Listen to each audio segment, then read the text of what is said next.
Buenos días. Bueno, como todos los martes, vamos a informar sobre la situación de la salud. Recuerdo que estamos trabajando en dos grandes frentes. Uno es el seguir atendiendo la pandemia de COVID, estar atentos, no confiarnos, continuar con la vacunación, todo lo que se está haciendo. Y el otro frente es montar todo el sistema de salud pública que estaba en el abandono, tirado, porque no se le dio importancia durante muchísimos años. Lo que imperaba en salud era la corrupción, todo lo que era la salud pública, al grado que está peor la situación de la salud pública que la educación. Se pensaba de que el problema se tenía en la educación, y era más que nada un asunto ideológico, porque apostaron los neoliberales corruptos a la privatización de la educación. Era como una bandera, como un símbolo. Hasta Claudio X González, todo un grupo se dedicó a eso. Y hubo mucha campaña mediática. En cambio, en el asunto de la salud no se tomó como bandera. Sin embargo, se permitió el abandono por completo del sistema de salud pública. Se dedicó el gobierno federal a transferir fondos con el llamado seguro popular, que ni era seguro ni era popular, y era dinero que no se usaba para médicos, ni para medicinas, ni para tener las instalaciones de salud que se requerían. Si acaso se usaba el dinero para iniciar construcciones, porque de esa manera justificaban la corrupción. Construcciones que dejaban en el abandono. Llegaron al extremo de inaugurar hospitales sin equipos, la fachada, y negocios en la compraventa de medicamentos y en todo. Agreguen que esto no pasó en educación, afortunadamente, que nos quedamos sin médicos. Durante todo el periodo neoliberal no se prepararon médicos y tenemos un déficit de médicos generales y de médicos especialistas. Y ahora tenemos las plazas, las vacantes, pero no hay médicos, no hay especialistas. Un daño terrible, tremendo a la salud pública. Entonces estamos levantando un sistema de salud pública, vamos avanzando, y el propósito es que el año próximo ya tengamos un sistema de salud pública de primera en todo el país. Estamos consiguiendo los médicos, rehabilitando centros de salud, hospitales, equipando los hospitales, abasteciendo centros de salud, hospitales con medicamentos, en fin, que se garantice el derecho constitucional a la salud a todo el pueblo. Y algo que, aunque parezca increíble, les molesta mucho a los conservadores. Todo el sistema de salud pública ya empezó a ser gratuito. Atención médica y medicamentos, estudios, todo gratuito para la población que no cuenta con seguridad social. Pues eso les molesta, aunque parezca increíble. Fue muchísimo el daño que causó el sistema neoliberal o neoporfirista, individualista, materialista, corrupto, de injusticias y de privilegios. Entonces, en eso estamos. Y vamos a informarles todos los martes de cómo se va levantando el sistema de salud, cómo vamos, qué problemas enfrentamos, cómo los vamos resolviendo. Y ahora, pues el doctor Alcocer les va a informar, va a dar una introducción, y luego Zoe, que está a cargo de este plan de mejorar el sistema de salud pública con el sistema de IMSS Bienestar, que es el que estamos utilizando de modelo para federalizar todo el sistema de salud pública. Adelante. Con su permiso, señor presidente, saludo a todas y todos ustedes, como siempre, con afecto. Como ya señaló el presidente, hoy en el Pulso de la Salud les vamos a presentar los dos temas, los dos señalamientos. El maestro Zoé Robledo les comunicará los avances del Plan de Salud para el Bienestar con el seguimiento del reclutamiento y la contratación de médicos especialistas. Pero también nos hablará sobre los avances en Nayarit, en Tlaxcala, Colima, Sonora. Se han instalado mesas de trabajo y firma de convenios también en Baja California Sur, Sinaloa, Campeche y en Guerrero. Pero también, como es de su conocimiento, el presidente Juárez murió a consecuencia de un infarto al miocardio. Como remembranza de ello, hoy les informamos que ya contamos con 150 unidades de salud en el primer nivel de atención con personal capacitado para el diagnóstico y manejo inicial del infarto al corazón, que es una de las causas más importantes de muerte en la población mexicana desde la segunda mitad del siglo pasado. Y esta información se complementa con el segundo punto, que estará a cargo del doctor Hugo López-Gatell, quien presentará el estado que guarda en la pandemia COVID-19 y la política de vacunación en nuestro país. Con su permiso, señor presidente, muy buenos días a todas y a todos. Como todos los martes, presentamos los avances del Plan de Salud para el Bienestar. Iniciamos con ya la parte final de la Jornada Nacional de Contratación y Reclutamiento de Médicos Especialistas. Estos son los resultados ya después de las 3 rondas de contratación que se llevaron a cabo.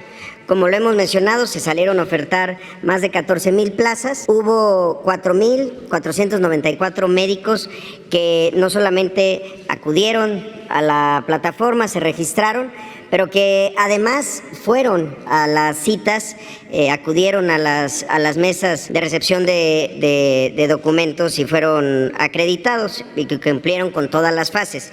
De ellos, de estos 4,000, ya se contrataron a 2,621 médicos. Es decir, es un avance del 18% sobre el total de las vacantes que se presentaron de las 14,000 en los últimos 2 meses. Y estos son los resultados por institución de los médicos acreditados que aparecen como INSABI, que concentran la necesidad que tienen los gobiernos de los estados en las secretarías de salud de los diferentes gobiernos estatales. Hubo un avance del 66% en términos de los 1,483 que se contrataron. Y así en el resto de las instituciones, 58% para el IMSS. De las 128 médicos postulados para IMSS Bienestar, los 128 se lograron contratar, el 40% en el caso del ISSSTE, 15% en el caso de Pemex y 26% en el caso de la SINSAE.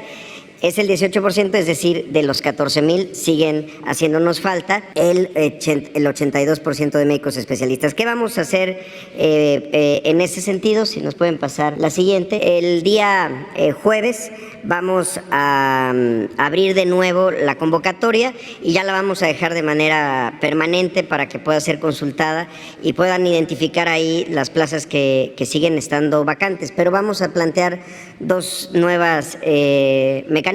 El primero es que el primer médico o médica que ingrese sus documentos para una de estas vacantes sería el primero en iniciar su proceso hasta la contratación. Y el segundo caso es poner mucho más énfasis en las vacantes de difícil acceso, porque muchas de estas, más de 2,500 que ya se contrataron, algunas sí están en estos lugares, pero muchas, la gran mayoría, pues siguen estando en centros urbanos grandes y las grandes ciudades. Entonces, la próxima semana pues tenemos más información de cómo va a partir de la apertura el próximo jueves 21 de julio. Sobre los temas de avance en 4 estados, empezamos con Nayarit, donde ya se están operando el 100% de las unidades de primer y segundo nivel. En personal hay un 66% de cobertura de médicos especialistas, es decir, contamos con 413 de 620.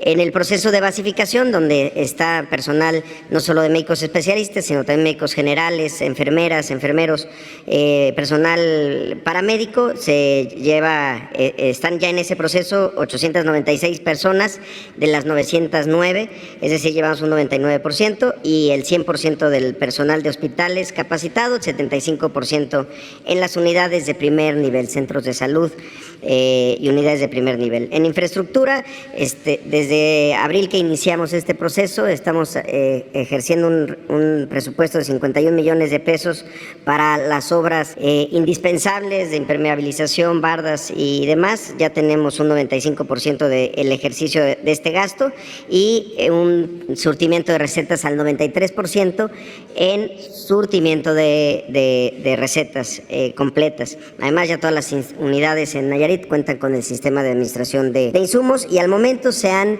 habilitado, reparado 1,942 equipos. Había equipos que estaban funcionales, pero si no tenían los consumibles o no tenían alguno de los elementos para echarlos a andar, pues no daban servicio. Ya tenemos este avance en Nayarit. En el caso de Tlaxcala, estamos ya también presentes en 100% de las unidades, 11 hospitales, una unidad de especialidad médica y 195 centros de salud.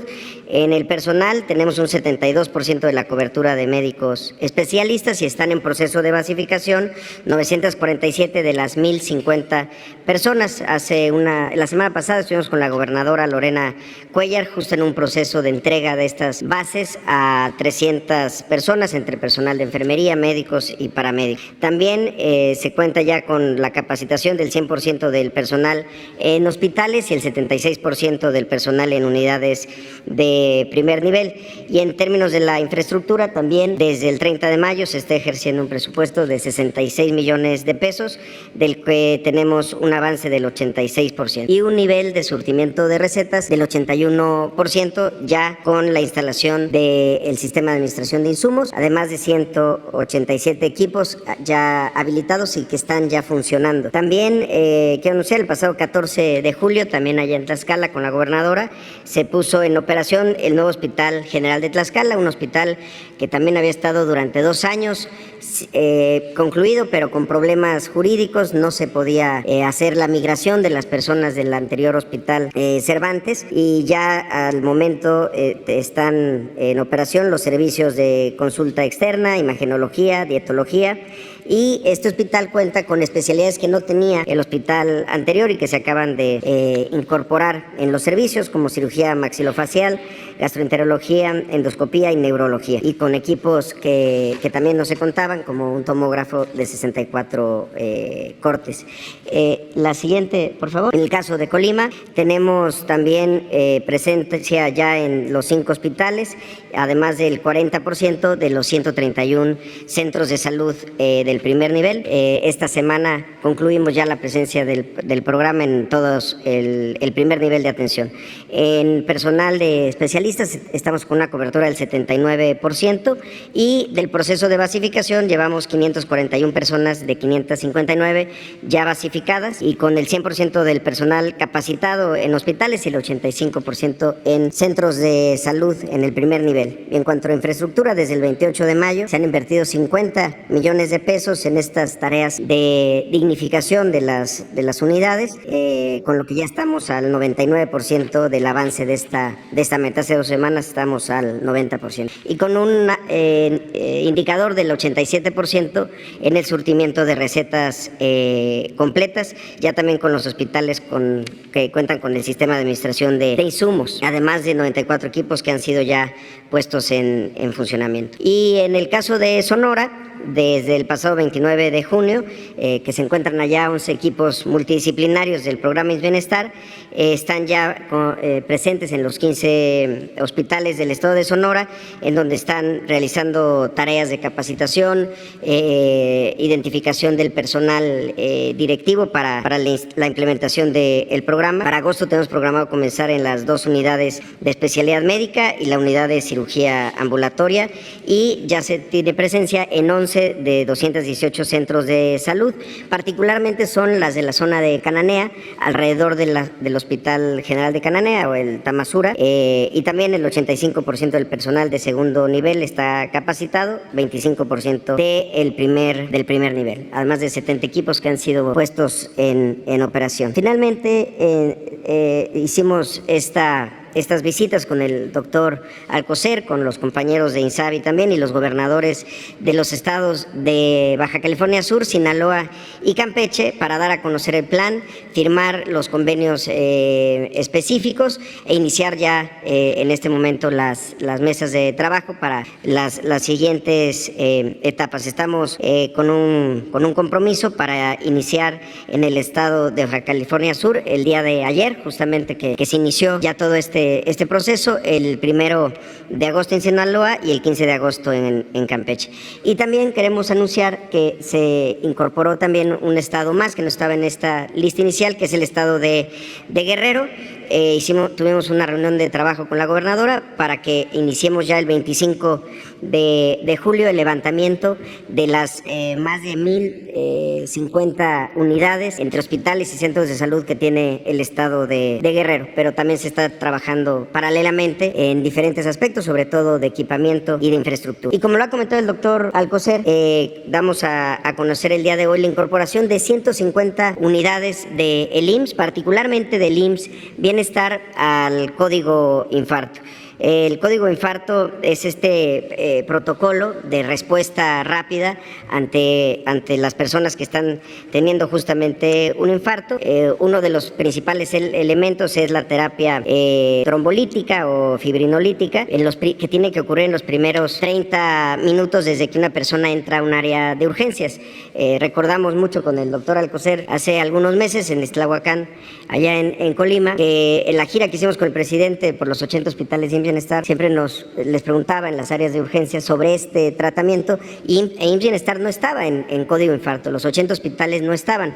Ahora están esos 80 hospitales con estos medicamentos, con la capacitación del personal, con los equipos, sobre todo en los carros rojos que estén completos, electrocardiógrafos y la referencia hacia las salas de hemodinamia y hacia otros puntos de referencia para poder salvar la vida de estas personas. Además de los 80 hospitales de Bienestar, más 15 hospitales de Nayarit, 10 de Tlaxcala y 5 de Colima, que ya son parte de Bienestar, se incorporaron unidades del régimen ordinario del Seguro Social que no estaban incorporados, 32 hospitales y 11 unidades de medicina familiar. Entonces, con esto pues podemos dar la atención que merece la población con independencia de su derecho a biencia y hacerlo, como lo ha dicho siempre el presidente, de manera rápida y sobre todo gratuita, que nadie tenga que pagar por eso. Finalmente, solo un comentario. En la conferencia de prensa del 5 de julio, Esteban Durán de La Vanguardia comentaba un tema sobre los trámites del IMSS. Nos pidió el presidente informar y solo lo vamos a dejar aquí.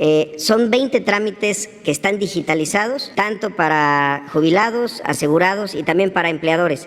Estos trámites implican que ya las personas no tienen que visitar una delegación o una subdelegación del IMSS para llevar a cabo el trámite.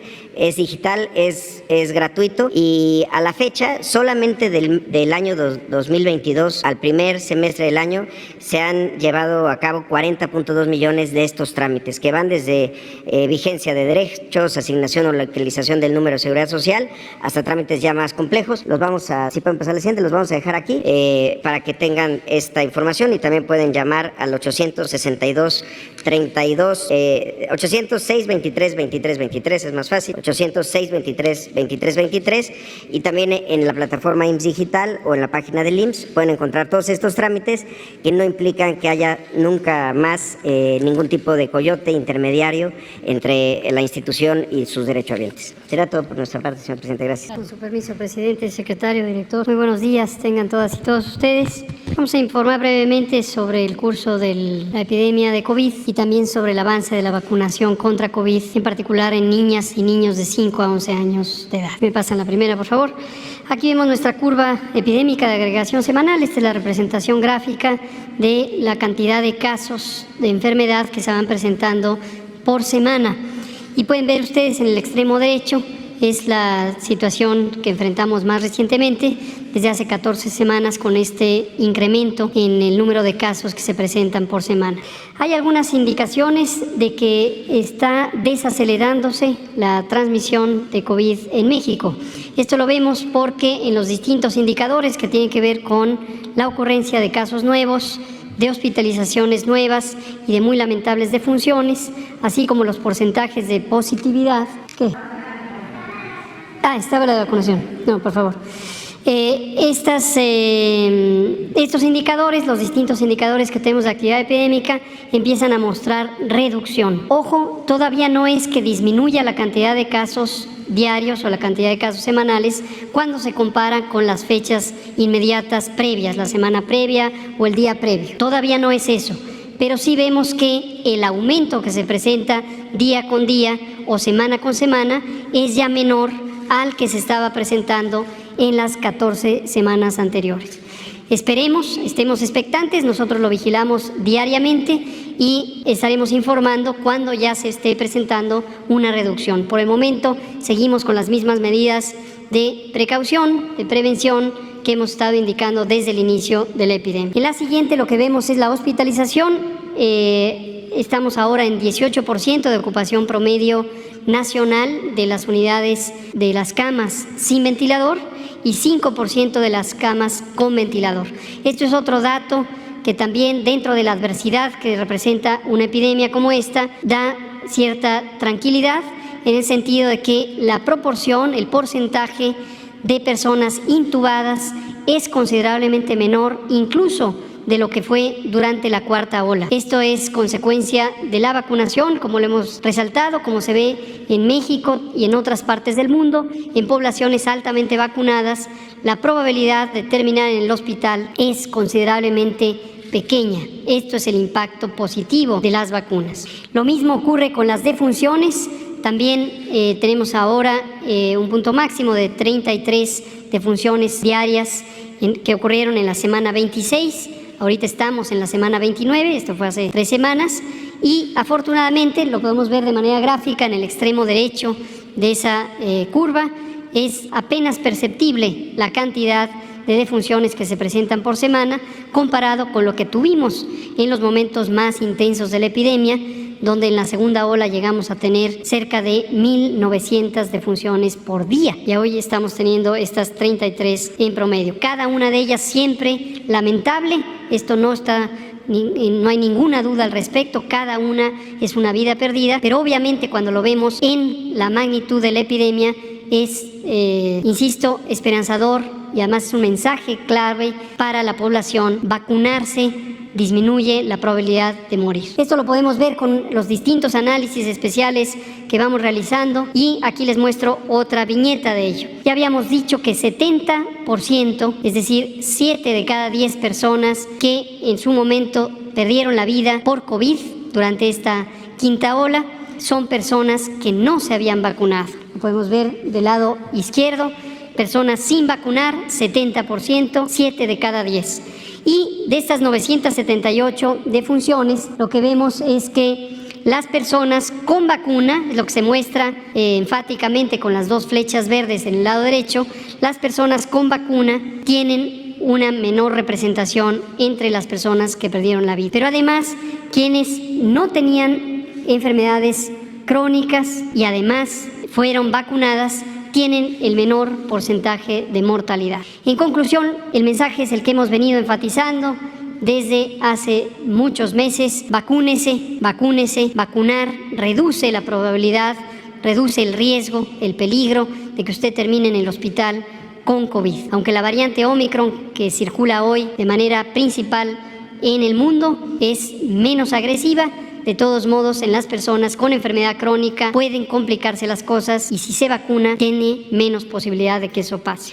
Lo vemos también con la edad en la siguiente imagen. Aquí agrupamos 3 categorías de edad: menores de edad, es decir, hasta los 17 años, personas adultas de los 17 a los 59 y personas adultas mayores de 60 y más años de edad. Son las 978 defunciones que se presentaron hasta el momento durante esta quinta ola y podemos ver que la mayoría siguen ocurriendo en personas adultas mayores, pero que además el vacunarse reduce la posibilidad de que ocurra este desenlace fatal. Vamos a ver la vacunación, precisamente cómo ha avanzado Y tenemos los distintos conjuntos, ya habíamos dicho, en el extremo izquierdo, este 77% corresponde a las personas que en toda la población de 5 años en adelante se han vacunado. Es el conjunto de la población elegible para ser vacunada en México en este momento. 91% de las personas de 18 años en adelante, 60% de las personas de 12 a 17 años, y el conjunto más reciente,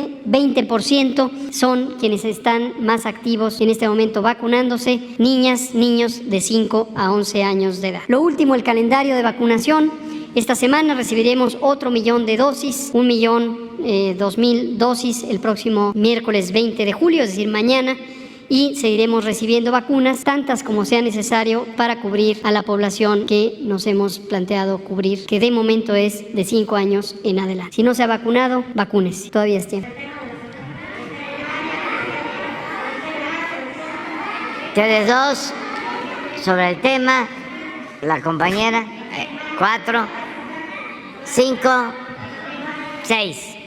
A ver si ya. Buenos días, señor presidente. Voy a estar sentado para no saludar a la cámara, perdón. Yo quisiera nada más, Urbano Barrera, del diario Ovaciones, hacer una acotación y hacer 2 preguntas. El tema de salud, si tienen informes acerca del lamentable hecho allá en Durango, de un médico que pierde la vida, y si nos podrían decir cuál es el panorama de seguridad para los médicos en México. Esa sería la acotación. No sé si planteo la primera pregunta o primero. Sí, con permiso, señor presidente. Sí, en efecto, ayer fue comentado esto al inicio del festejo, de la conmemoración de la muerte de nuestro expresidente más importante, relevante que hemos tenido. Ahí señalé que es un evento triste, un evento que no debe repetirse, una situación lamentable como todos los fallecimientos y más en condiciones de violencia, y para lo que pregunta de un integrante joven que son los internos, los pasantes, son los jóvenes que tienen que terminar su aprendizaje precisamente con prácticas, con presencia social en las diferentes instancias. No solo son centros de salud, sino son también hospitales que tienen esa posibilidad de recibirlos. Esto es, por lo tanto, una necesidad académica que en principio no se puede cancelar, porque es en el momento que el médico casi por recibirse, de hecho ocupan ese tiempo para preparar su examen y desde luego recibir en ciertos lugares cursos preparativos para ello.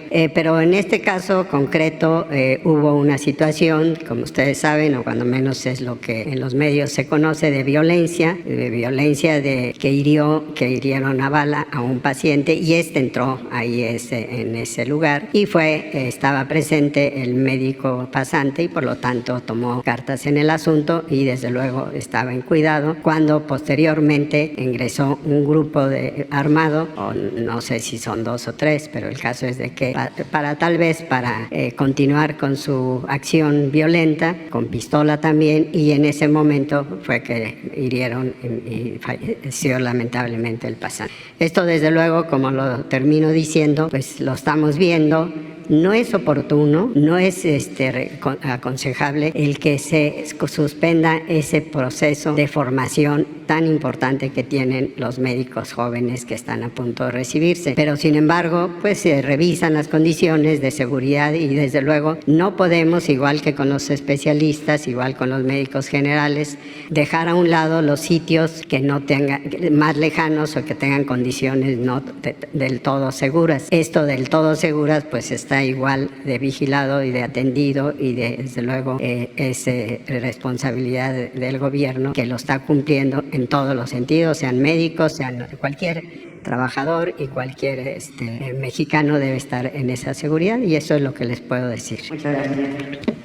La primera pregunta, señor presidente, tiene que ver con la tarifa única aeroportuaria, el TUA. Recientemente pasajeros aéreos nos hacen saber, y que planteárselo, de que si hay un procedimiento para que se pueda transferir el TUA a los 55 aeropuertos, particularmente al Aeropuerto Internacional Felipe Ángeles. Le explico.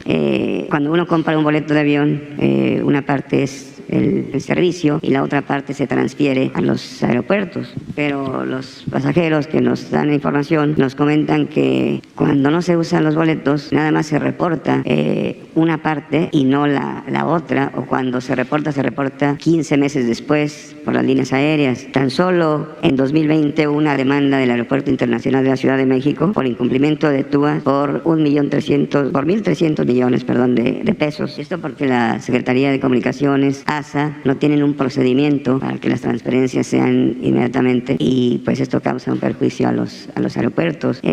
Como les decía, los TUAs tardan hasta 15 meses en llegar, se reportan a destiempo. Para 2021 se pagaron 1.063 millones de TUAs. Muchos de esos ni siquiera se utilizaron. Para 2022 se calcula que se van a pagar 72 millones de TUAs en los 55 aeropuertos. De estos, 2.400 millones pues van a quedar ahí volando. Los especialistas en este tema aseguran que pues esto es si no es falco, un retraso muy importante para el ingreso en los aeropuertos, y que se está ante un problema como un TUA Gate, ¿no? Aquí recordemos que el Pemex Gate fue de 1.000 millones, pero aquí está hablando de más de 2.000 millones de pesos. Por esto lo alertan para que pues se cree un procedimiento, ingrese el dinero a los aeropuertos y por supuesto también se oxigene al aeropuerto, al nuevo aeropuerto, ¿verdad? Aquí en el Felipe Ángeles, ¿no? Más que nada. Sí. Ellos le proponen que desde el momento en que se compra el boleto de avión, que se pare el costo del servicio y también lo que tiene que ingresar a los aeropuertos para que pues no le estén retrasando esta importante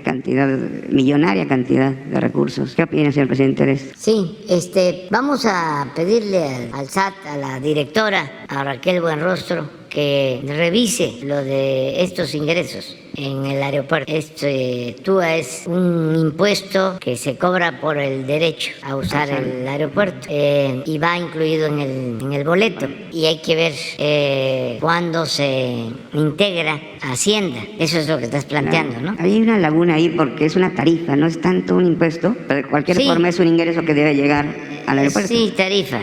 Sí, entonces vamos a pedir que lo analice, que lo vea. Muchas gracias por la información, para ver si no están especulando con este recurso, que esté tardando más tiempo en devolverse, que esté, como se dice en la mafia financiera, sudando, jineteando el dinero, sí. Claro. Y la otra pregunta, señor presidente, el pasado 27 de mayo concluyó la 9ª ronda del Acuerdo de Integración Productiva entre México y Ecuador. Estas negociaciones se hacen para introducción de alimentos, particularmente del mar, ¿no? Productos pesqueros. Pero esto ya puso a temblar a los productores de camarón de 14 entidades del país, tanto del Pacífico como del Golfo de México. Ellos producen, el sector mexicano, algo así como 256.975 toneladas al año. Tienen más de 74.000 embarcaciones menores, 1.099 barcos de mayor dimensión, pero ya están muy preocupados, ¿no? Tan solo en Sonora, en Sinaloa, en parte del Pacífico Alto, son más de 600.000 los trabajadores que están en este sector, y ya están muy preocupados por el posible contrabando de camarón ecuatoriano. Ellos le preguntan que si habrá una supervisión especial para que una vez que se abra este comercio puedan tener ellos las garantías de que el sector no va a ser golpeado y consecuentemente pues miles de pescadores mexicanos pues se vean afectados. Básicamente es eso, que sí. Si hay garantías para que no sea dañado el sector pesquero. Información general, se está suscribiendo un convenio, un tratado comercial con Ecuador. Sin embargo, no se ha llegado a ningún acuerdo en lo que corresponde a camarón y a plátano. Todavía no hay acuerdo. Llevamos muy buena relación con el presidente Lasso. Él ha solicitado que se abra el mercado en estos dos productos. Sin embargo, nosotros estamos escuchando, atendiendo lo que plantean en Sinaloa y lo que plantean en Chiapas y en Tabasco relacionado con el camarón y con el plátano. Entonces está pendiente ese acuerdo. No hay un compromiso, lo está viendo la Secretaría de Economía. Estamos nosotros proponiendo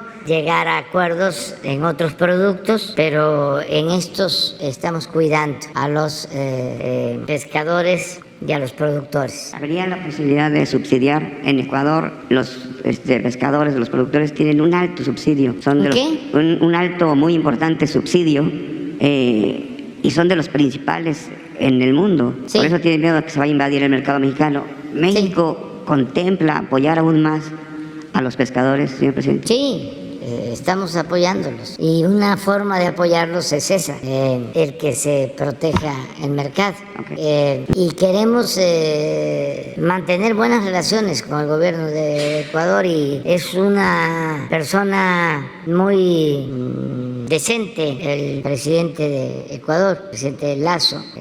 A pesar de que es de origen banquero, llega a gobernar Ecuador y está haciendo las cosas bien. No ha sido fácil para él, sobre todo enfrentar protestas y violencia en los penales, en las cárceles, muchos muertos y enfrentamientos en cárceles, pero él es un agente, repito, decente, con el que llevamos muy buena relación. Sin embargo, tenemos que cuidar a los sectores productivos del país. No se puede apostar a una apertura indiscriminada y sin límites como era antes. Tenemos que proteger ciertos sectores que son fundamentales, estratégicos, como lo hacen en todo el mundo, todos los países. Entonces, ese es el caso, pero sí llevamos muy buena relación y voy a pedir un informe de cómo va la negociación del tratado con Ecuador.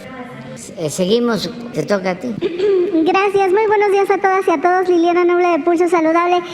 Señor presidente, quisiera saber si me puede ayudar a entender un poquito este tema de la deficiencia de médicas y principalmente de los especialistas.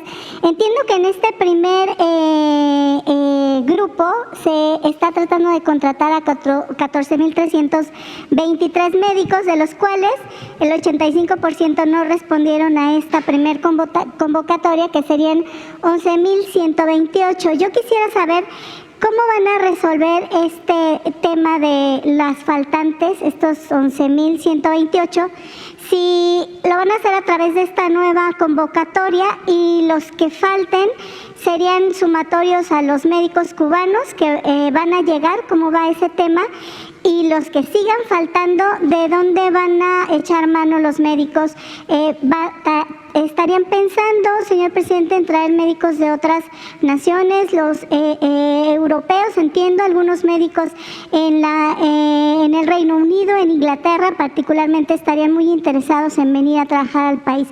¿Qué se sabe al respecto? Esa sería mi pregunta, presidente. Miren, este déficit de médicos es el reflejo o la prueba más clara, fehaciente del fracaso del modelo neoliberal en México y en el mundo. Imagínense que no hay médicos en los países, no hay especialistas, sobre todo por las políticas que impusieron de limitar la posibilidad de que estudiaran los que querían ingresar a las escuelas de medicina. El rechazo masivo de jóvenes en nuestro país. Nosotros llegamos a calcular que se rechazaban 300,000 jóvenes al año. Entonces tenemos este grave problema. Deberían de rendir cuentas los que sostuvieron esta política y también los que guardaron silencio, porque como imperaba la corrupción, se beneficiaban pues los de la élite, empresarios,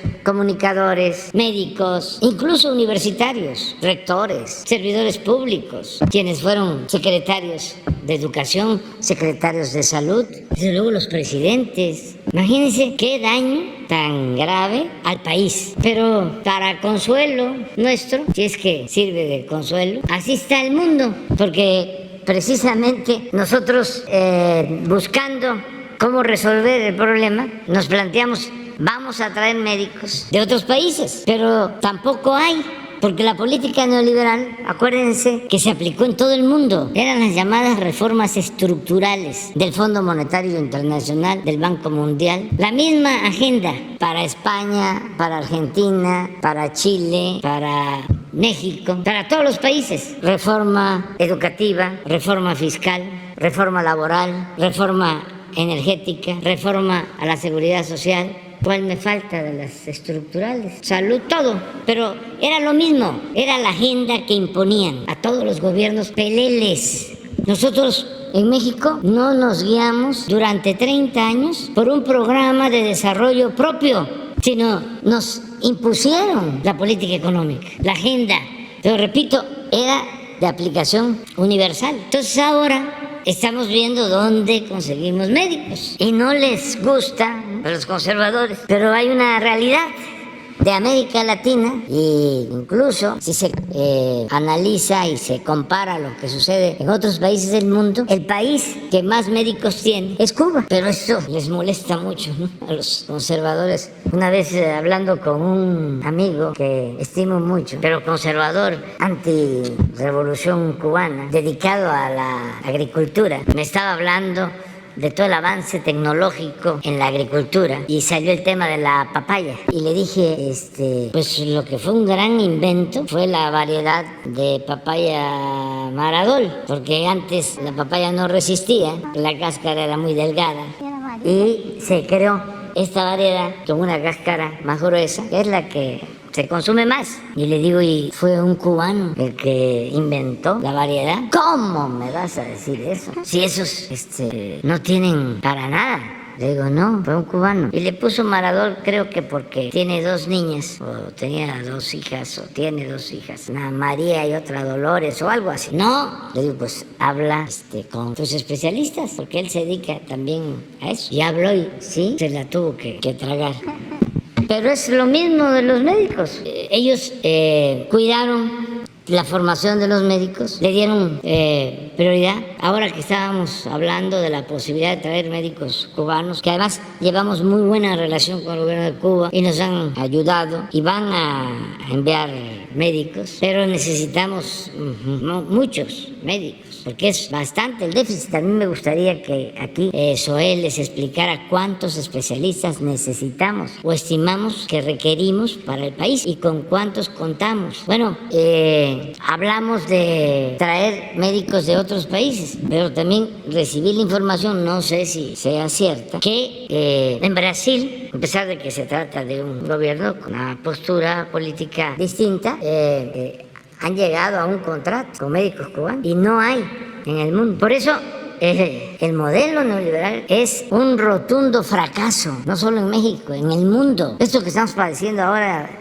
la crisis económica, sí se precipitó con la pandemia y se precipitó con la guerra, pero ya estaba a punto de estallar la crisis mundial, porque el modelo no funciona para una élite, pero no para los pueblos. No es posible que haya 800 millones de seres humanos que viven con $1 diario. Es una monstruosa desigualdad económica, social, y ahí se están exhibiendo, ¿no?, las enormes riquezas y las extravagancias de los multimillonarios en el mundo. Son los temas en la publicidad que se le ocurrió a un multimillonario que va a comprar la Coca-Cola porque quiere ponerle cocaína. Genial.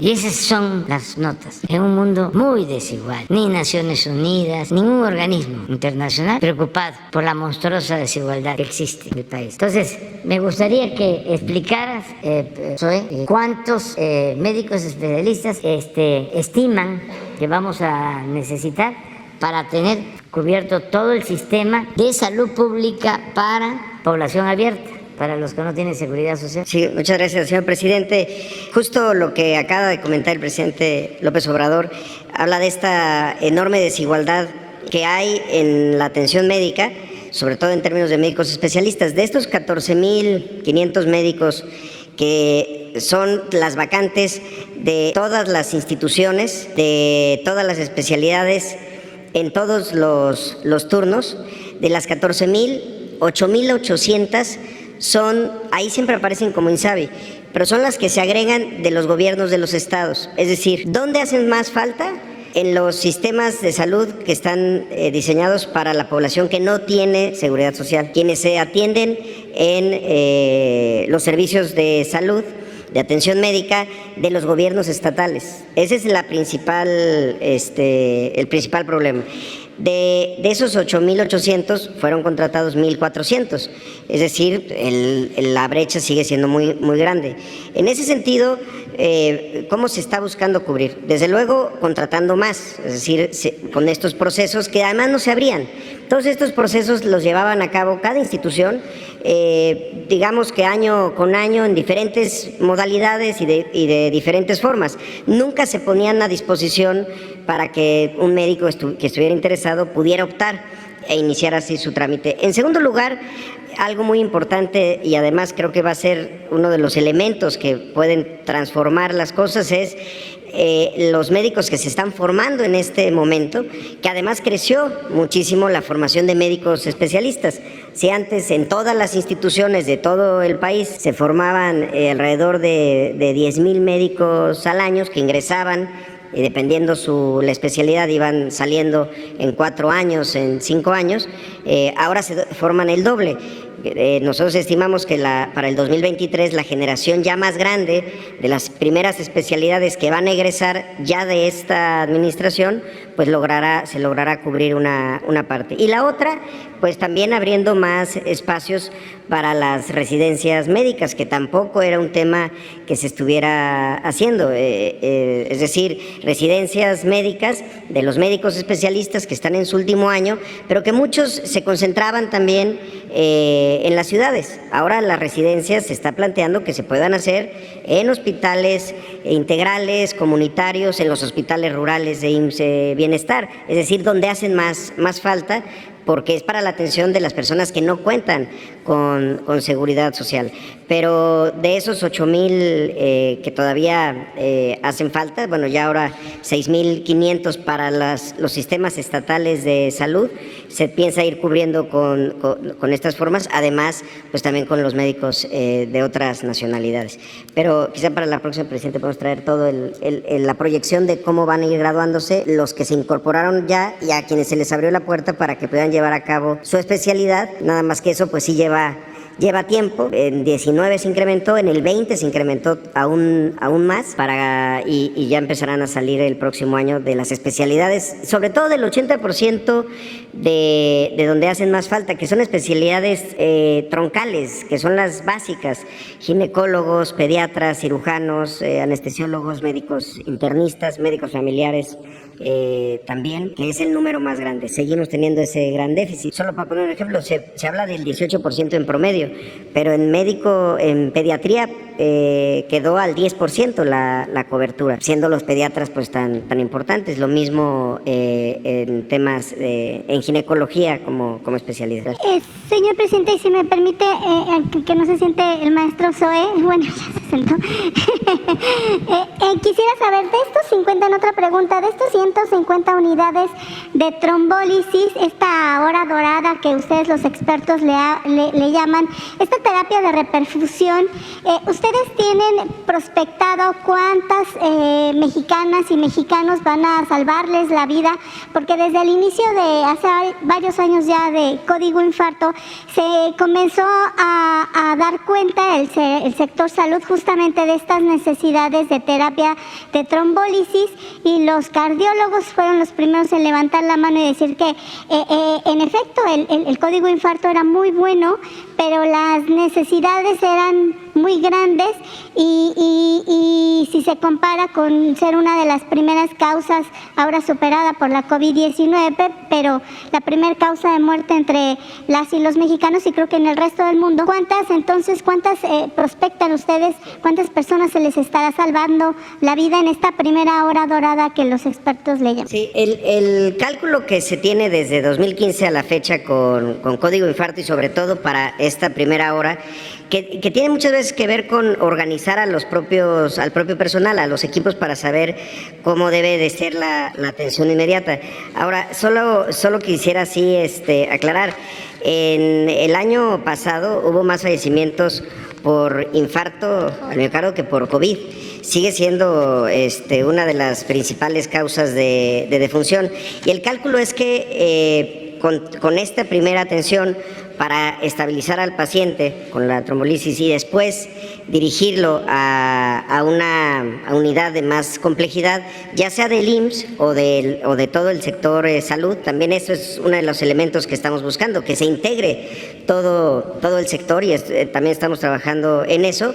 Se calcula que es el 60% de los casos que pueden tener un pronóstico mejor y que pueden salvar la vida. Sin embargo, pues eso también tiene que ver con cómo se hace el diagnóstico y con contar con los equipos y la capacitación en el personal. Pero sí, del 2015 a la fecha, esos son los datos con los que se cuenta, que si se atiende de manera oportuna, no todos son candidatos a tener esta intervención. Por eso hablo que de los que ingresan, el 60% que son candidatos a poder recibir esta trombolisis y después ser dirigidos hacia una sala de hemodinamia, se calcula que está arriba del 60% las posibilidades de salvamento. Y maestro Zoe, finalmente, este código 100 que involucra las enfermedades mentales y los temas de adicciones, ¿cómo se está implementando? ¿Cómo lo están trabajando en las unidades de IMSS Bienestar? Gracias. ¿El código qué, perdón? Es que... El código 100, que sí, habla del tema de las enfermedades mentales, sí, y de las adicciones, ¿cómo se está implementando en las unidades de IMSS Bienestar? Sí. El IMSS Bienestar, desde que nació como IMSS Coplamar, tiene un componente que también se empezó a dejar de lado y hasta a menospreciar, que es el involucramiento de las comunidades, la acción comunitaria, como se le llama, es decir, generar esta corresponsabilidad entre las propias poblaciones y las instituciones en el cuidado de la salud. Y esto incorpora el tema de salud mental.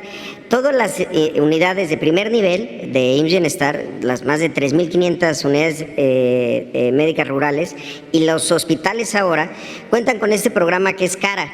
Y el CARA muchas veces puede pensarse que toda la salud mental es psiquiátrica, pero hay muchos elementos de salud mental que desde CARA se pueden empezar a identificar.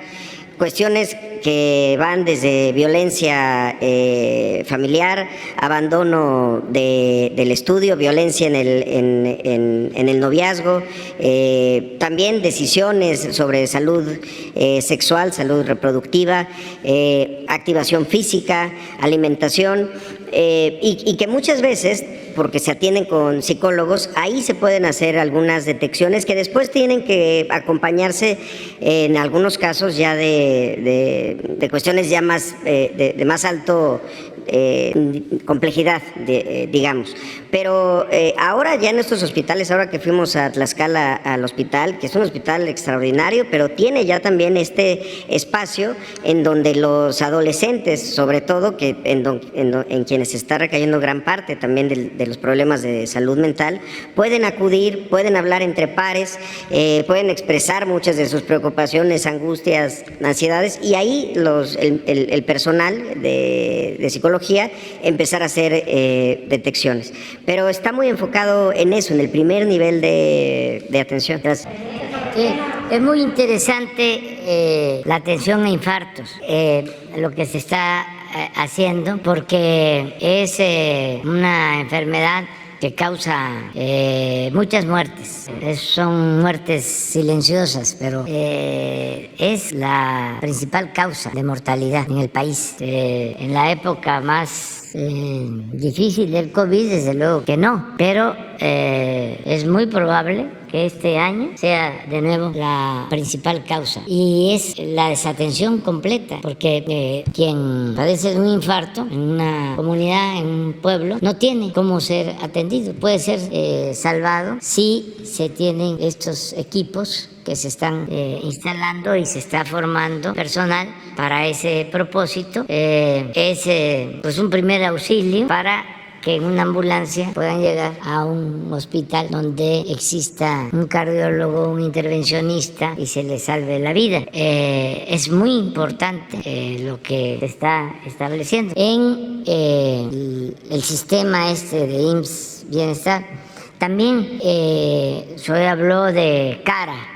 es un sistema de atención, sobre todo a jóvenes, que hay en estos hospitales, el IMSS Bienestar, si mal no recuerdo, atienden con psicólogos, con psicólogas, atienden violencia, trabajan en educación sexual, lo de las drogas lo tratan, y lo de la alimentación, no a los productos chatarras, porque también todas estas enfermedades, los infartos, todo, aunque son hereditarios, muchos pueden evitarse si son buenas las prácticas de alimentación, si se hace el deporte, si hay medicina preventiva, educación para la salud. Entonces lo que se está haciendo es empezar de abajo hacia arriba, no solo tener muy buenos hospitales, sino evitar que la gente se enferme, con mucha educación para la salud, medicina preventiva. Es un plan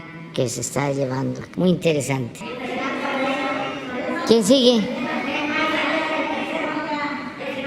No, pero los que siguen, cuando se da la palabra yo ya no me voy a acordar de quién.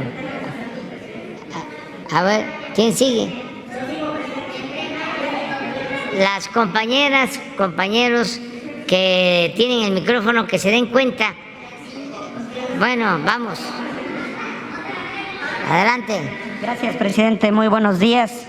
Ramón Flores, del Centinela Informa, sobre el tema, precisamente para hacerle un planteamiento a los funcionarios de salud. Presidente, a los jubilados del IMSS le adeudan 38 días por año y conceptos que les retuvo el IMSS en otros sexenios. Este recurso ya lo otorgó la Cámara de Diputados a través del ramo 19, distribuidos en los diferentes cuadros del presupuesto de egresos de la Federación a partir del 2015 por la cantidad de 1.295.347.596 pesos. Incluso los jubilados del IMSS quieren negociar con usted, presidente, y con Zoé Robledo, el director, para que les otorguen sus recursos que están en la Cámara de Diputados. El único que puede liberar esos recursos es usted, señor presidente. El director Zoé los puede recibir para que se les haga justicia social a los jubilados del IMSS, presidente. Seguramente es el tema que ya se ha tratado. ¿Por qué no lo explicas? Ya les hemos informado. Pero son jubilados trabajadores del IMSS, o sea, no de otro tema. Sí, a ver, por favor. Sí, muchas gracias. Sí, se ha tenido conversaciones con ellos, varias ocasiones, incluso ante a veces cierres de la Avenida Reforma y demás, porque está por un lado esta parte de lo de cesantín, edad avanzada y vejez, y este otro caso que incluso estuvieron la semana pasada aquí, y se les explicaba que no son recursos que tenga el Seguro Social, que no son recursos que adeude el IMSS, y son sobre este asunto de los 38 días. Es una organización y que se ha explicado esta situación. Entiendo que efectivamente han llevado la solicitud también a la Cámara de Diputados, y nosotros estamos atentos a lo que se disponga en el presupuesto de egresos. Sin embargo, sí son recursos no solamente que no están en el Seguro Social, no es que existan en las cuentas del Seguro Social, sino que se tiene que resolver, ya sea desde esta situación en la Cámara de Diputados o también quienes han optado por ir por una vía jurisdiccional.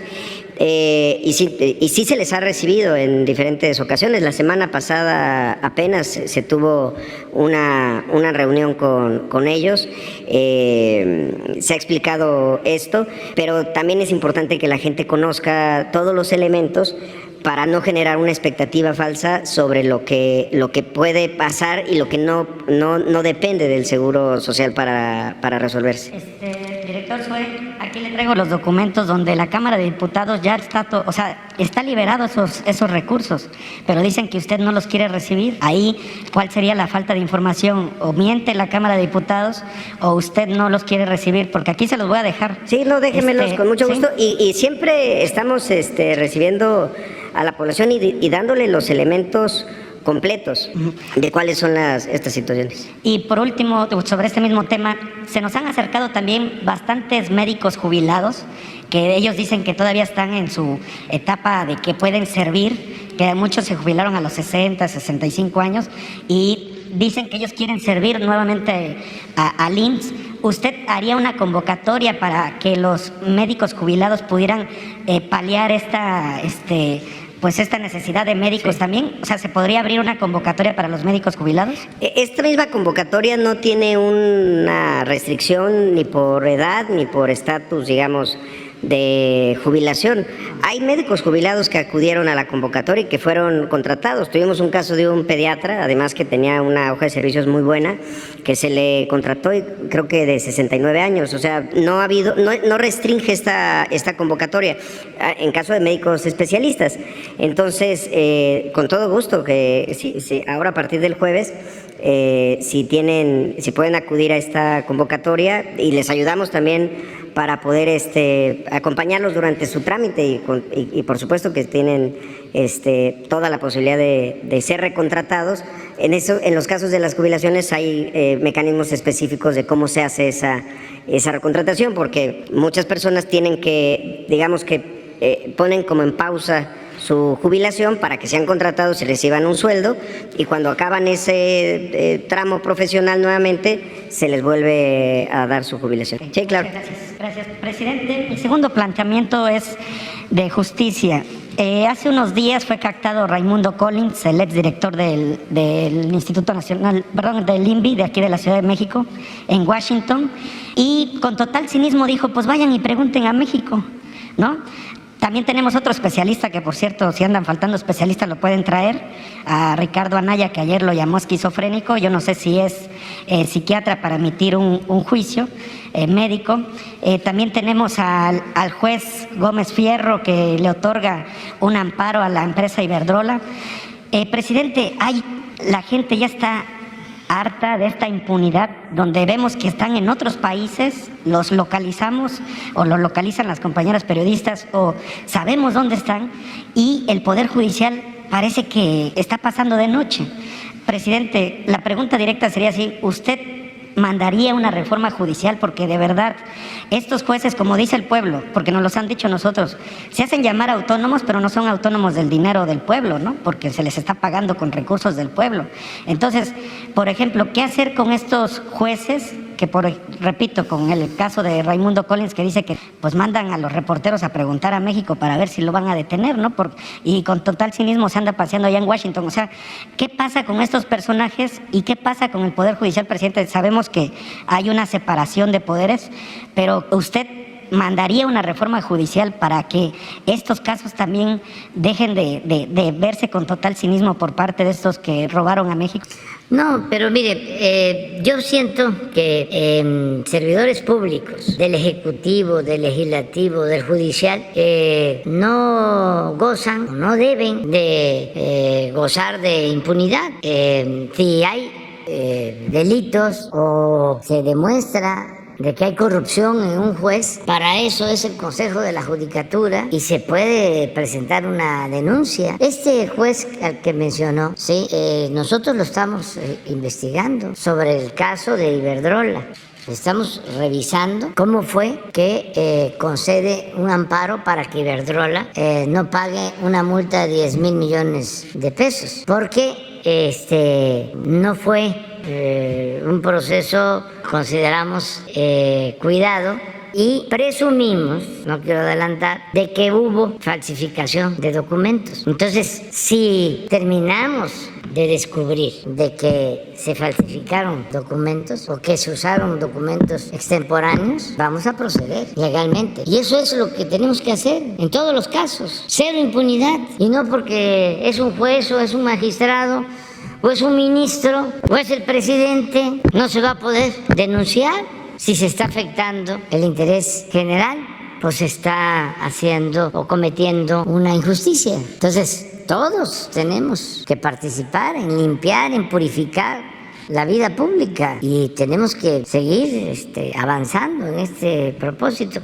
Yo soy más partidario de que la reforma del Poder Judicial surja al interior del Poder Judicial a que sea con una iniciativa para cambiar la Constitución y reformar de esa manera el Poder Judicial. Lo está haciendo el presidente de la Suprema Corte, nada más que fueron muchos años de dominio de la corrupción. Imperó durante mucho tiempo la corrupción, décadas. Bueno, hasta se le aplaudía a los corruptos. Robaban y ni siquiera perdían su respetabilidad y se veía como algo normal. En las élites todavía hay esa mentalidad de cómo hacemos negocios, léase tranzas, al amparo del poder público, cómo conseguimos un contrato, cómo vendemos medicina 3, 4, 5, 10 veces más de su valor real.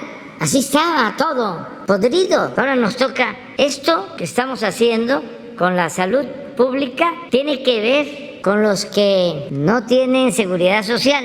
Pero imagínense lo que tenemos que hacer, que ya se inició, porque la pandemia nos impidió avanzar desde el principio. En el ISSSTE, el ISSSTE lo dejaron como un cascarón. Imagínense que está una clínica del ISSSTE, pero para hacer los análisis existen contratos, están subrogados, todos los servicios, los bancos de sangre, todo privatizado. Y detrás, quienes fueron funcionarios del ISSSTE, finísimas personas, mafias. Entonces, se están venciendo los contratos y vamos. Es como nacionalizar de nuevo, regresar a lo público, lo que ya habían entregado a particulares, a políticos corruptos por influyentismo. Y los servicios de pena avergüenzan. Y esto llevó también a que mucho personal, no todos afortunadamente, se deshumanizaran. Porque si están viendo el atraco, el desorden, el robo de directivos, de líderes sindicales,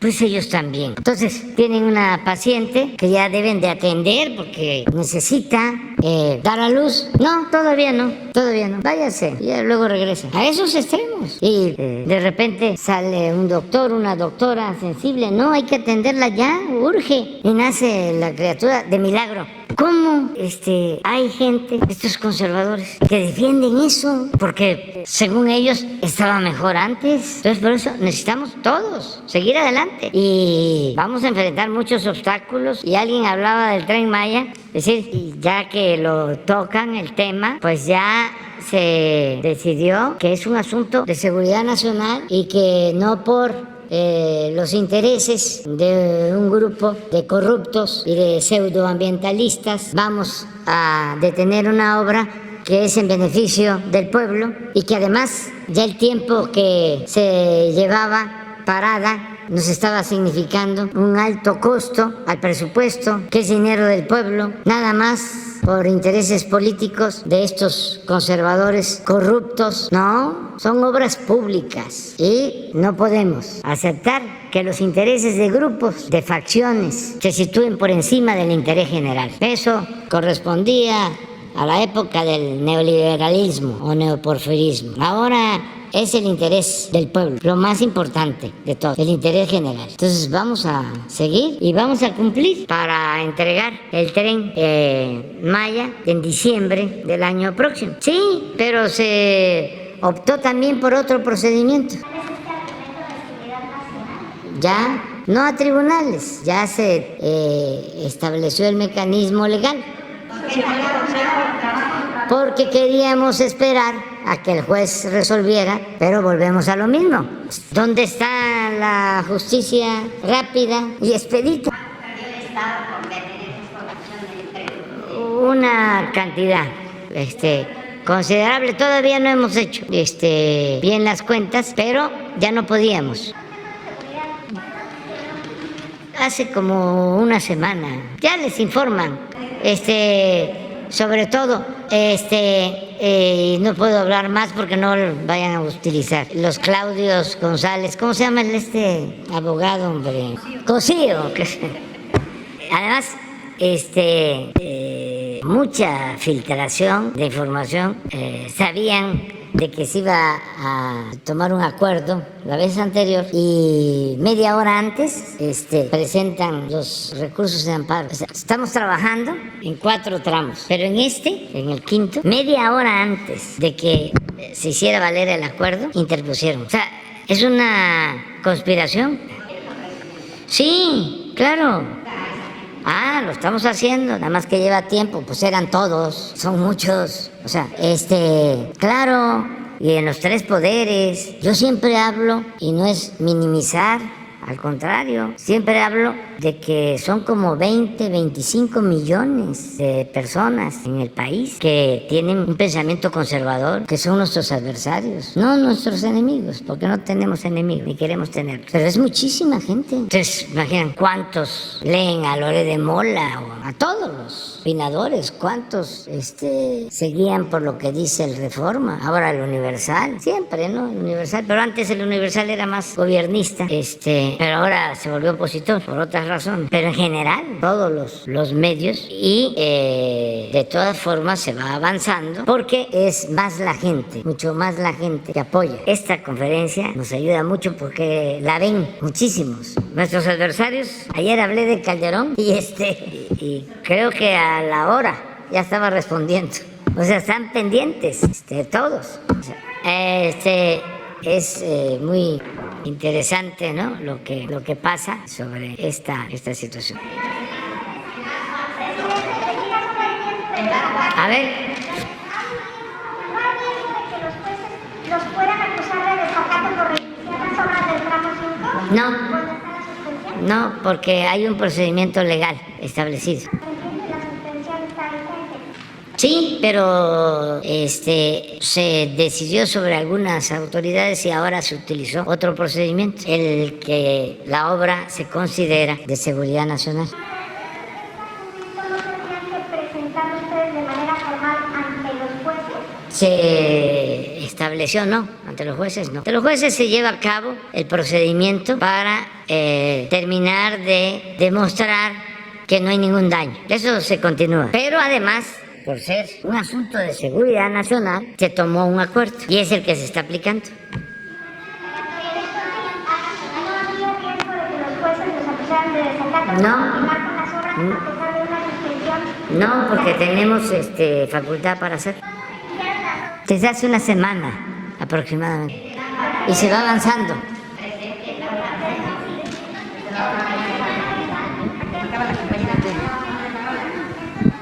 Presidente, muchas gracias. Iván Saldaña, del Heraldo de México. El día de mañana se cumplen 90 días de que se publicó la reforma a la ley minera. Entonces, lo que dice la ley, el artículo transitorio, es que ustedes deben de emitir las bases para la reforma, para la empresa que va a manejar el tema del litio.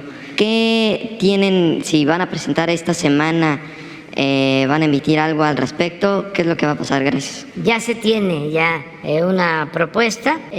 Va a pertenecer esta empresa a la Secretaría de Energía. Ya está por enviarse el proyecto en esta semana, como tú lo planteas. ¿Y cómo se va a llamar la empresa? Están en eso, porque ya habían nombres que estaban registrados. Tiene que ser con México, porque fue un acto de nacionalización de este mineral que es estratégico y está por presentarse. Ya. ¿Y entonces cuándo podríamos decir que ya tenemos empresa del Estado para manejar el litio? Sí, ¿Cuándo? Sí. ¿A partir de cuándo podría ser? Pues cuando se cumpla con lo que se estableció en la ley de que debe de haber un organismo encargado de administrar esta empresa de la nación. A partir de ahí, pero ya hasta lo expuse en mi intervención en Washington, de que vamos a poder disponer de este mineral, de este insumo estratégico para sustituir combustibles fósiles, porque este mineral, el litio, permite hacer baterías para recarga de vehículos eléctricos. Es importantísimo para la industria automotriz y ya se habló de esto, ya va a funcionar. En la Secretaría de de Energía porque corresponde a Energía y además esta secretaría tiene personal especializado y había quedado ya esta secretaría solo con carácter normativo. La verdad que esta secretaría la usaron para vender bienes. Era una secretaría para rematar y vender el petróleo, la electricidad. Acuérdense que era la que convocaba a las rondas famosas para privatizar la industria petrolera, la industria eléctrica. Entonces quedó un personal especializado o hay una estructura que vamos a utilizar con este propósito. ¿Se tiene previsto ganancias, si ya estimaron las ganancias para el Estado con esta empresa de litio? No, presidente? todavía están los análisis. Se tiene que definir qué se va a hacer con empresas que ya están trabajando en exploración de litio. Son pocas, afortunadamente, empresas particulares. Digo afortunadamente porque si hubiesen entregado más concesiones para litio, pues seguramente hubiesen entregado todo Sonora, como lo hicieron con las concesiones mineras en general, que entregaron 120 millones de hectáreas del territorio nacional, el 60% del territorio de México lo concesionaron. Entonces, en el caso del litio específico, son como 4 o 6 empresas y además se va a revisar si las concesiones hablan de litio, porque si no son concesiones otorgadas para la explotación del litio, no se pueden reconocer. Las que sí fueron otorgadas con ese propósito, se reconocen. En un segundo y último tema, presidente, el partido Morena tiene una propuesta de modificación de sus documentos básicos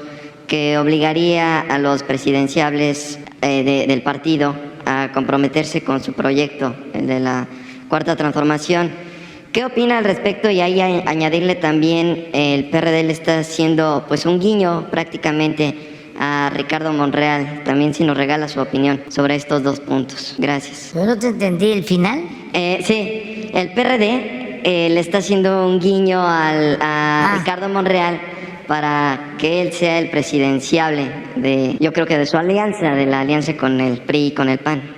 Pues eso lo van a resolver en su momento los partidos, los dirigentes de los partidos. Lo que está muy claro es que la gente va a decidir hacia adelante, independientemente de quién sean candidatos, mujeres u hombres. ¿Qué es lo que se va a decidir hacia adelante? ¿Quieres que continúe la transformación o no? ¿Es transformación o retroceso? Así está. Porque los del bloque conservador no quieren la transformación. ¿O quieren la transformación? No, ¿verdad? No quieren. Votaron en la Cámara de Diputados para que no se convirtiera en derecho la pensión a los adultos mayores. No, esos no quieren eso. En la Cámara de Diputados votaron a favor de Iberdrola y no de la Comisión Federal de Electricidad. No quieren la austeridad republicana. No quieren combatir la corrupción. No quieren la transformación. Pero la gente es la que va a decidir. Y hasta ahora, a pesar de que se enojan mucho, se obnubilan, insultan, la gente está apoyando, porque el pueblo es mucha pieza y ya no les funciona a las élites corruptas la manipulación. Ya no es como antes. Eso los trae a nuestros adversarios conservadores de mal humor, porque antes, como decía Lucas Alamán, nosotros manejamos la opinión general, nosotros manejamos con nuestros periódicos, decía Lucas Alamán, la opinión pública. Le decía a Santana, después de que Santana se había ido al exilio, luego de que en buena medida por su culpa nos habían arrebatado más de la mitad de nuestro territorio y lo volvieron a traer los conservadores. Y Lucas Alamán queda el asesor, nada más. Ahora no hay ninguno como Lucas Alamán. Le escribía a Santana diciendo, véngase, no tenga preocupación, porque nosotros controlamos los periódicos y manejamos la opinión general. Ya no es así, ya no es así. Y tan no es así que voy a terminar ya presumiendo. Vamos a tirar un poco de aceite. ¿Por qué no pones la última encuesta de estas que hacen global, internacional? Porque no salen encuestas, ¿verdad? Aquí ya no salen, ¿verdad? Algunos, sí. No, es un asunto del pueblo. La gente no va a querer regresar a la corrupción. El pueblo no es masoquista. La gente va a querer que continúe la transformación, que se profundice. Ya Calderón ayer lo decía, insultando a los empresarios. Decía, ustedes fueron cobardes. Casi les externaba que no habían hecho nada para detenernos, que no habían hecho fraude, como lo hicieron cuando lo impusieron a él. Y hay una frase que es excepcional, inmejorable. Dice, ustedes son los responsables de lo que está pasando y de lo que va a venir. O sea, ya dando como hecho de que fracasaron. Y aquí se aplica lo que decía el presidente Juárez, y más a Calderón y a los que piensan como él. Es nada más recordarles de que el triunfo de la reacción, como decía Juárez, es moralmente imposible. No es nada más, vamos a robarnos la presidencia, haya sido como haya sido. No, puedes poner, nada más para que los que ven la mañanera sepan cómo estamos, cómo nos ve el pueblo, porque como es tanto el bombardeo en contra, a lo mejor algunos dudan, ¿no? Ya no, porque la gente está muy consciente. Es una revolución de las conciencias. Es algo extraordinario lo que se está llevando a cabo en el país. Pero miren cómo estamos. De todos los presidentes, 2 pasamos, 2. Esta es aprobación, azul, el de Tepeditán, que no se desabrocha el saco y no sabe sentarse, ni cumple con lo que se enseña en el manual de Carreño, de la urbanidad y de los buenos modales. 66 contra 27. Y este es el fenómeno, Modi. Es el 1, el presidente de la India. ¿Cuáles otros? Australia también pasa, sí. Y Suecia. ¿Cuál? Aquí, Suiza también. Son 5. Sí. Así estamos. Muchas gracias a la gente por la confianza y nunca, jamás vamos a traicionar al pueblo. Ya terminamos ya. Mañana.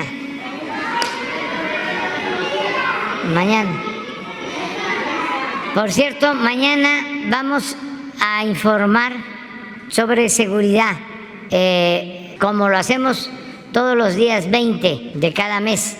Mañana es el informe sobre seguridad. Viene todo el gabinete de seguridad. Y sí, tú quedaste pendiente, sí. Y mañana continuamos. Tengo muchísimo trabajo.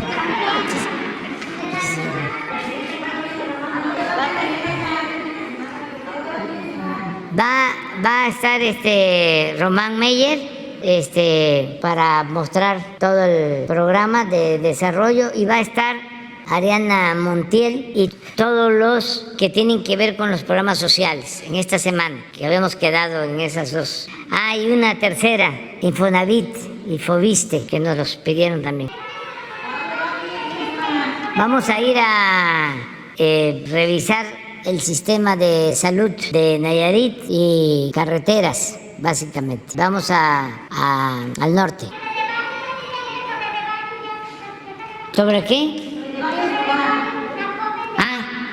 Mañana ya se informó ayer, y mañana se va a informar, pero más a detalle el jueves, Ricardo Mejía, porque los jueves se informa sobre el castigo a responsables de delitos, pero mañana también se va a dar un informe, es miércoles, y el jueves ya se informó ayer.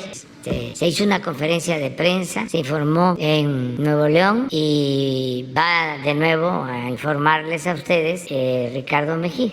¿Mande? El viernes también. Ya dije, mañana y pasado.